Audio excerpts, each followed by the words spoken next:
કેન્દ્રીય રક્ષા મંત્રી Rajnath Singh press conference કરી રહ્યા છે, સીધા ત્યાં જઈએ। हमारी फास्टेस्ट ग्रोइंग इकॉनमी हमारे इंडिया की है और आप सबको जानकारी है कि 2014 तक जहां भारत इकॉनमी की साइज के मामले में दुनिया के देशों में 11th पोजीशन पर था, वह जंप लेकर आज 5th पोजीशन पर पहुंच गया है। और मैं ही नहीं बल्कि इंटरनेशनल सारी फाइनेंशियल फर्म्स इस बात का दावा कर रही हैं कि भारत यदि इसी तरीके से आगे बढ़ता रहा तो 2027 आते आते वर्ल्ड की टॉप 3 कंट्रीज में से खड़े होने से दुनिया की कोई ताकत रोक नहीं सकती है। मैं मानता हूं इसके कई कारण हैं, पर सबसे बड़ा कारण है एक हमारे पास स्ट्रांग और क्रेडिबल लीडरशिप जो मोदी जी के रूप में हमारे पास है। मैं कह सकता हूं उनके पास विजन भी है, मिशन भी है और साथ ही साथ पैशन भी है। लेकिन कांग्रेस के पास क्या है, यदि इसके बारे में मुझे कहना हो तो मैं कह सकता हूं न नेता है, न नीति है और न तो नीयत है।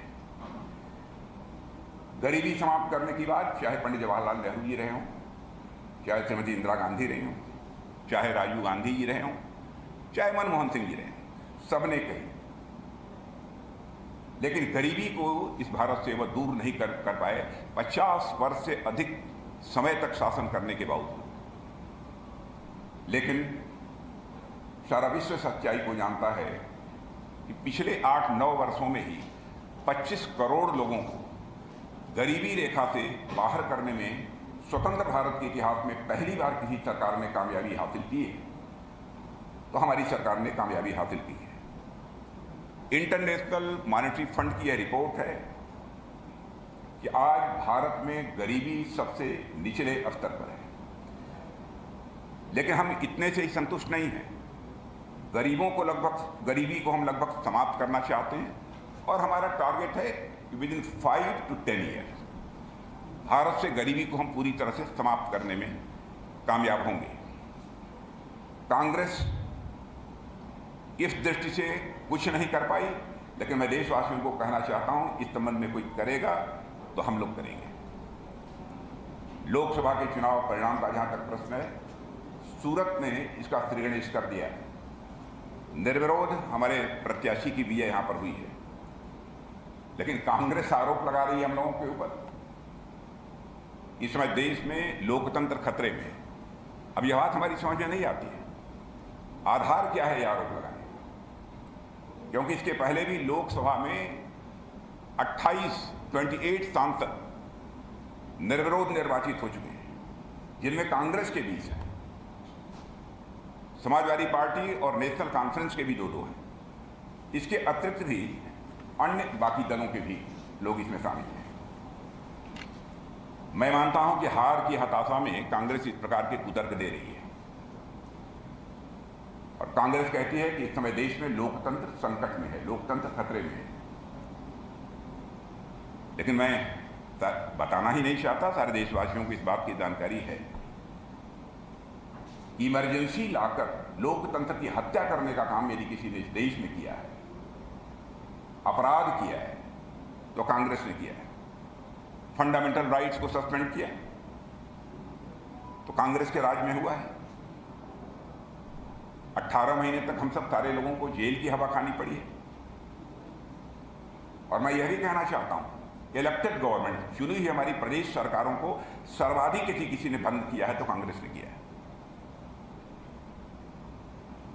देश में अब तक 132 बार 132 टाइम्स आर्टिकल 356 के तहत राष्ट्रपति शासन लागू यदि हुआ है तो इसमें 90 बार 90 टाइम्स कांग्रेस ने लगाया है।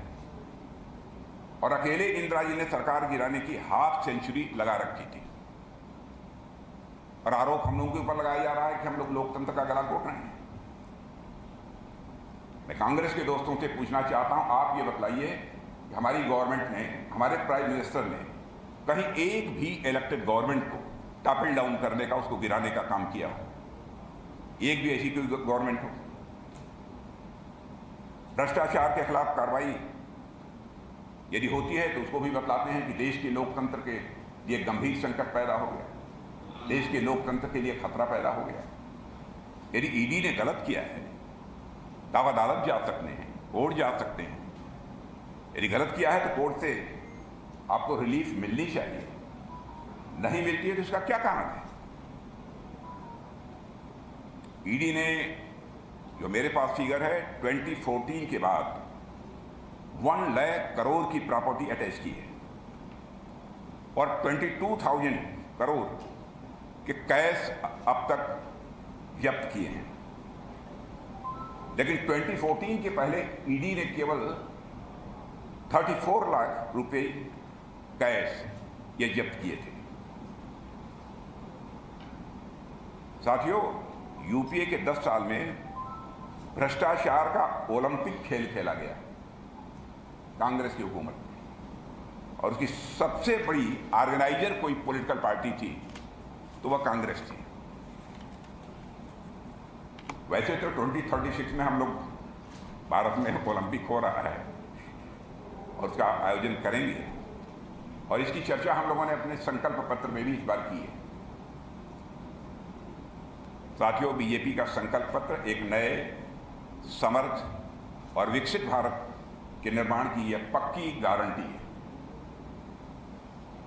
जबकि कांग्रेस का घोषणा पत्र विभाजनकारी और मैं मानता हूं तुष्टीकरण से भी यह प्रेरित है। साथियों, आजादी के समय महात्मा गांधी ने कहा था अब इस कांग्रेस को समाप्त कर देना चाहिए, मगर उनकी बात कांग्रेस ने नहीं मानी। तो मैं समझता हूं कि अब जनता ने ये सोच रखा है, निर्णय ले रखा है। जो महात्मा गांधी जी ने कहा था कांग्रेस को समाप्त करने की बात, तो इन लोगों ने समाप्त नहीं किया, लेकिन अब हमें ही इस कांग्रेस को समाप्त करना पड़ेगा। मुझे लगता है जनता ही अभी इस कांग्रेस को समाप्त करने पर का निर्णय ले चुकी है। साथियों, एक गरीब परिवार में जन्मा व्यक्ति जिसके पास कुछ नहीं था, वह अपनी क्षमता, प्रतिभा और विश्वसनीयता के आधार पर देश का तीसरी बार प्रधानमंत्री बनने जा रहा है। यह है भारत के लोकतंत्र की ताकत। मेरा यह मानना है कि 2024 का चुनाव भारतीय लोकतंत्र की मजबूती, विश्वसनीयता का एक अकाट्य यह प्रमाण बनने जा रहा है, मेरी निश्चित मान्यता है। भारत के बारे में एक अमेरिकी राजदूत का कोट है जो मैं आप लोगों के सामने रखना चाहता हूं। एरिक गार्सेटी, अमेरिकन एम्बेसडर ने एक कॉन्फ्रेंस को संबोधित करते हुए उन्होंने ये कहा है, if you want to see the future, come to India. If you want to feel the future, come to India. If you want to work on the future, come to India. माने international community में भारत के प्रति कैसी यह धारणा बनी हुई है, उसकी यह एक मिसाल है। और मैं एक नज़ीर और आपके सामने पेश करना चाहूँगा। पहले अमेरिका में लोग जब किसी बड़ी कंपनी में सीईओ की नियुक्ति करनी रहती थी, सवाल ये पूछते थे, सवाल क्या पूछते थे? सीधे सीधे कहते थे कि आप चूंकि इंडियन है इसलिए आप सीईओ नहीं बन सकते। लेकिन अब कहा जाने लगा है, अब जाने लगा कि आप सीईओ नहीं बन सकते क्योंकि आप इंडियन नहीं हैं। एक इतना बड़ा चेंज हमको देखने को मिल रहा है, और आज दुनिया की कंपनियों की सूची में हर 10 बड़ी कंपनी में एक सीईओ यदि किसी देश का है तो भारत का है। यह हमारी एक मेजर अचीवमेंट है जो कि पिछले 10 वर्षों में हम लोगों ने मोदी जी की लीडरशिप में हासिल की है। और भारत का स्टेशन तो इंटरनेशनल कम्युनिटी में तेजी के साथ बढ़ा ही है, सारी दुनिया स्वीकार करती है। तो मित्रों, मेरी तरफ से बस इतनी ही बात है। आप लोग कुछ पूछना चाहें? का नाम, मीडिया का नाम पहले बोलिए, बाद में नाम बोलिए, बाद में माइक आप लो। मैंने आज बोलिए। सर, पहले 2 जगह में 30 हुआ है परसेंटेज। देखिए, इंडी अलायंस के जो लोग हैं मतदाता, उनको भी लगता है कि इंडी अलायंस किसी भी सूरत में सरकार बनाने की स्थिति में नहीं है। उनके अंदर हताशा और निराशा है। स्वाभाविक रूप से एक वोटिंग के प्रति एक जो इंथुजियाज्म होना चाहिए, उत्साह होना चाहिए, वह उत्साह उनके अंदर नहीं है। एक कारण तो यह भी है, एक कारण थोड़ा गर्मी का भी हो सकता है।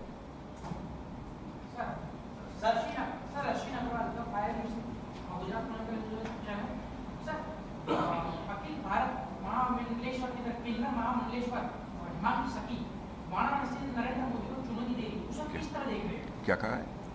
केंद्र महामंडलेश्वर बनारस से चुनौती दे रहे हैं। क्या कहें?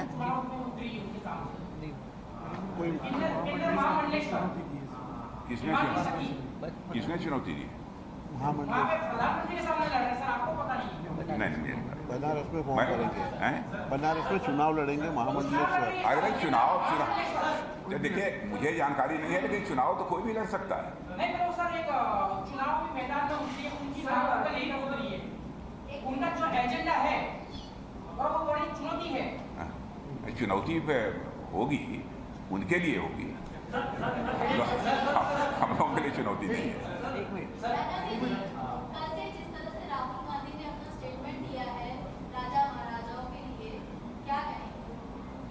देखिए, मैं जानता हूं कि जब भारत आज़ाद हुआ था, जब राज्यों के विलय का प्रश्न था, तो हमारे राजा महाराजा जो भी यहाँ के थे, सरदार वल्लभ भाई पटेल की अपील पर सबने अपने राज्य का बहुत ही सहर्ष विलय करने के लिए अपनी सहमति दी थी। सर, प्रधानमंत्री का भी बयान आया है। राहुल के बयान के बाद प्रधानमंत्री ने कहा है कि कांग्रेस के जो शहजादे हैं वो सिर्फ तुष्टीकरण की राजनीति कर रहे हैं, नवाबों सुल्तानों के खिलाफ कभी नहीं बोलते, बल्कि छत्रपति महाराजा शिवाजी महाराज और सभी राजा रजवाड़ों का वो अपमान करते नजर आ रहे हैं। आप किस तरह देखते हैं? देखते हैं, जो कह रहे हैं वो सही कह रहे हैं। गुजरात में प्रियंका गांधी थी, उन्होंने बोला कि मोदी जी सुपरमैन की तरह आते हैं, वो सुपरमैन नहीं है, मंगवारी मैन है। क्या, कौन मायने? मोदी जी। प्रियंका गांधी ने क्या कहा? मोदी जी सुपरमैन की तरह आते हैं, सुपरमैन नहीं, महंगाई मैन है, महंगाई मैन है। मोबाइल में नहीं, प्रियंका गांधी कल आई थी यहाँ, हाँ, उन्होंने कहा मोबाइल में मैंने सुपरमैन है, महंगाई मैन है। क्या सुपरमैन? महंगाई मैंने सुपरमैन नहीं है। सुपरमैन नहीं है, महंगाई मैन है। हाँ, नहीं, वो आम इंसान है। सुपरमैन क्या, वो आम इंसान है। और मैं कह सकता हूँ दुनिया की जितनी डेवलप्ड कंट्रीज हैं उनमें सर्वाधिक कम महंगाई यदि कहीं पर है, या रेट ऑफ इन्फ्लेशन यदि सर्वाधिक कम किसी देश में है, तो हमारे और आपके देश भारत में है। कांग्रेस में आए हुए लोगों को पद दिए जाते हैं, टिकट दी जाती है, परंतु नितिन पटेल और जो भाजपा में है उसको साइडरेट किया जाता है। अब ये लोकल लोगों से यहाँ सवाल पूछिएगा। भारतीय जनता पार्टी का विस्तार इतनी तेजी के साथ हुआ है कि भारतीय जनता पार्टी आज विश्व की सबसे बड़ी पॉलिटिकल पार्टी बन गई है।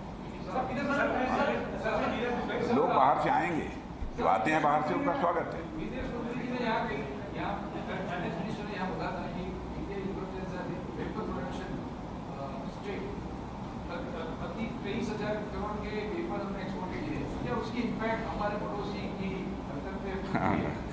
वैसे यह सच है कि 2014 में हम लोग जो डिफेंस आइटम्स होते थे उनका केवल 600 करोड़ का एक्सपोर्ट करते थे, लेकिन इस बार हम लोगों ने मोर देन 21,000 करोड़ का डिफेंस आइटम्स का एक्सपोर्ट करने में कामयाबी हासिल की, और ये हमारा एक मेजर अचीवमेंट है। और मैं बताता हूँ कि जल्दी ही आप सबको इस बात की भी जानकारी मिलेगी कि हमारी ये फिगर और आगे बढ़ने वाली है, क्योंकि डिफेंस आइटम्स माने चाहे मिसाइल हो, डिफेंस अन्य दूसरे वेपन्स हों, गोले हों, तोप हों, टैंक हों, भारत में बनने चाहिए, भारतवासियों के हाथों से बनने चाहिए। यह हमारी सरकार का संकल्प है, और उसी संकल्प के अनुरूप ही डिफेंस मिनिस्ट्री ने काम किया है, और आज हम मोर देन 21,000 करोड़ का एक्सपोर्ट कर रहे हैं। और मैं डिफेंस प्रोडक्शन की बात बताना चाहता हूँ, मोर देन 1 लाख करोड़ का डिफेंस प्रोडक्शन हम लोगों ने इस साल किया है। अमित भाई बोलो। अमित राष्ट्रपति आज भी संसद बना हुआ है, कांग्रेस पार्टी जो है वो उनका भी पुराना गढ़ माना जाता था रायबरेली और उस जगह पे कैंडिडेट डिक्लेयर नहीं कर रही है। क्या उन्हें डर लगता है? भाजपा का क्या मानना है? क्योंकि कहा जाता है कभी रॉबर्ट वाड्रा लड़ सकते हैं, प्रियंका गांधी लड़ सकती है, राहुल गांधी भी अमेठी वापस जा सकते हैं, क्या भाजपा मानती है? नहीं, वो संशय की स्थिति तो है उन लोगों के सामने। वो समझते हैं, उत्तर प्रदेश ही नहीं बल्कि सारे देश की जनता का मूड देख रहे हैं। फैसला तो बहुत पहले हो जाना चाहिए था यदि उनको लड़ना है, लेकिन आज तक वो फैसला नहीं कर पाए, अनिर्णय की स्थिति में। और मैं पहले से मैं आपको बतला दूं कि जो भी लड़ेगा कांग्रेस का वहां से पराजित।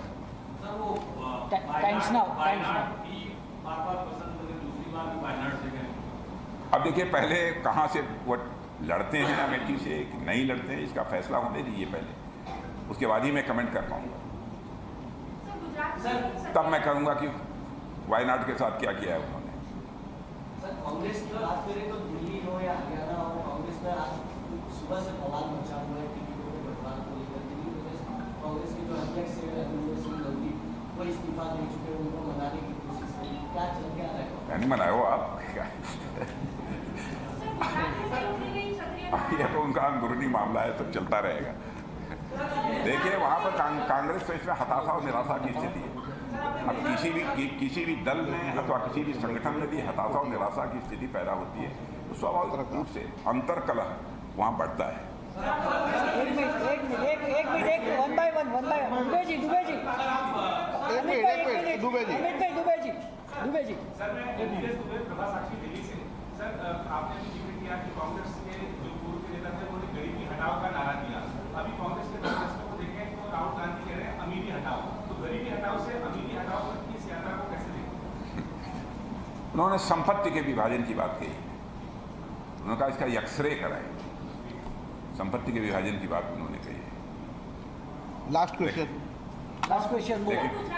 लेकिन मैं एक आपको मैं जानकारी देना चाहता हूं। इकोनॉमिस्ट मिल्टन फ्रीडमैन और फ्रेडरिक हायेक, हमारे यानी इकोनॉमिस्ट है, उन्होंने कहा था कि पुनर्वितरण नीतियां नवाचार, उत्पादकता यानी इनोवेशन और साथ ही साथ प्रोडक्टिविटी को दबाने और हतोत्साहित करने का काम करती है। एक इकोनॉमिस्ट ने ये बात कही है। अब आप फैसला कर सकते हैं। गौतम भाई एक मिनट अमित भैया, गौतम भाई क्या है?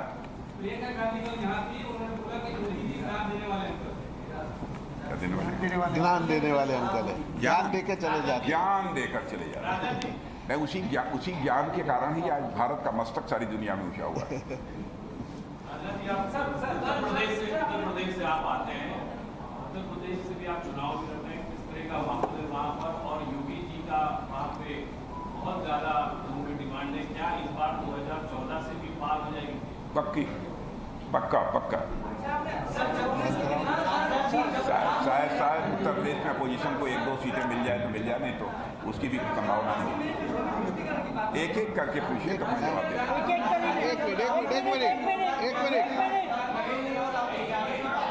एक मिनट थैंक यू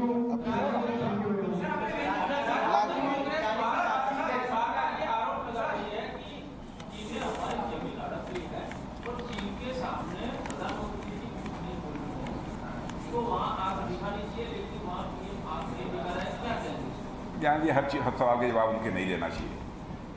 भारत अब कमजोर भारत नहीं रहा। भारत सैन्य दृष्टि से भी एक ताकतवर देश बन चुका है। वैसे भारत का जहां तक प्रश्न है, अपने पड़ोसी देशों के साथ हम अच्छे रिश्ते बनाकर रखना चाहते हैं। जो कुछ इश्यूज हैं उन पर इस समय भारत और चाइना के बीच बातचीत ठीक तरीके से चल रही है, अच्छे माहौल में बातचीत चल रही है। मैं समझता हूं कि बातचीत के निष्कर्षों की हमको प्रतीक्षा करनी चाहिए, लेकिन भारत कहीं झुका नहीं है, इतना मैं देशवासियों को आश्वस्त करना चाहता हूं। और न भारत कभी झुकेगा, यह भी मैं देशवासियों को आश्वस्त करना चाहता हूं। लास्ट क्वेश्चन सर, आपने कांग्रेस के मैनिफेस्टो में तुष्टिकरण की बात की, उसको लेकर पी चिदंबरम ने ट्वीट किया है कि उन्होंने प्रधानमंत्री को चुनौती दी है कि हमारे मैनिफेस्टो में कोई तुष्टिकरण की बात नहीं है, मुस्लिमों को कोई देश की संपत्ति देने की बात नहीं की है। तो वो जो उन्होंने बात की वो इनहेरेंस टैक्स है, उसको लेकर की थी, तो उसके लिए लेकर नहीं, अपीजमेंट की पॉलिसी सही रही है। भारतीय जनता पार्टी की जहाँ तक पॉलिसी का सवाल है, कभी भी अपीजमेंट की पॉलिसी हमारी नहीं रही है। हमारी policy justice to all, appeasement of none. तुष्टीकरण किसी का नहीं, न्याय सभी। सर, गुजरात में Kshatriya community is protesting, will you make any appeal to them? यानी सब साथ रहेंगे।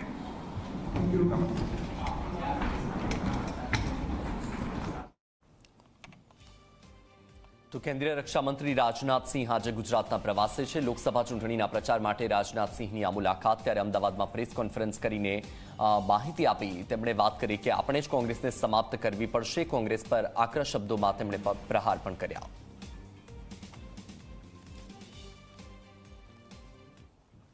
હવે શરૂ થયું અપમાન પર મહાભારત, આવવું જોઈએ।